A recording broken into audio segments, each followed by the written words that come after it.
গতকাল বিকেলে আমাদের কাছে একটা ইনফরমেশন আসে দীপঙ্কর দেববর্মা তার বাড়ি বিদরকর্তাতে তার বাড়িতে কিছু ড্রাগস অবৈধভাবে মজুত করে রাখা ছিল। এই খবরের ভিত্তিতে আমাদের একটা টিম ইন্সপেক্টর গোপাল শুক্ল দাস, ইন্সপেক্টর এলদালম রঞ্জিত দাসের নেতৃত্বে এটা রেড করানো হয়। রেড করার পর তার ঘর থেকে একটা পাউচ ব্রাউন সুগার আমরা উদ্ধার করি, যার ওয়েট 8 গ্রাম, এবং তাকে আমরা অ্যারেস্ট করে নিয়ে আসি। এর বিরুদ্ধে আমরা স্পেসিফিক একটা NDPS একটি মামলা নিয়েছি। মামলার নম্বর হলো 57/2022 under section 22B 25-29 of NDPS। আজকে দীপঙ্কর দেববর্মাকে আমরা পুলিশ রিমান্ড চেয়ে আদালতে প্রেরণ করি। কয়দিনের পুলিশ রিমান্ড চাওয়া হয়েছে? 4 দিনের পুলিশ রিমান্ড। কালকে কটার সময় আপনার খবর পেয়েছেন? কালকে বিকেলে। আচ্ছা, তাই কি বাড়িতে থাকতো না নিজের বাড়িতে? নিজের বাড়িতে, মানে শ্বশুর বাড়িতে। কতদিন ধরে এই ব্যবসার সাথে জড়িত? আমাদের ইন্টারভিউশন চলছে, লাস্ট 1 বছর ধরে সেই বিজনেসের সঙ্গে। প্রাথমিক তদন্তে ওর অ্যারেস্ট করে আর কোনো নাম পাওয়া গেছে আপনাদের?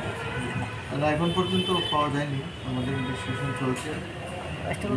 ইন্টারভিউশনে বাজার মূল্য কত হবে এটা? বাজার মূল্য হবে 80 টাকা।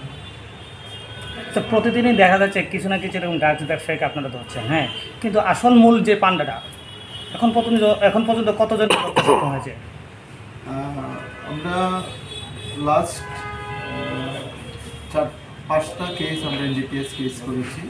অ্যাকচুয়ালি ইনভেস্টিগেশন এবং ইন্টারোগেশনে যার নাম এস্টাবলিশ হচ্ছে আমরা তাদেরকে অ্যারেস্ট করছি।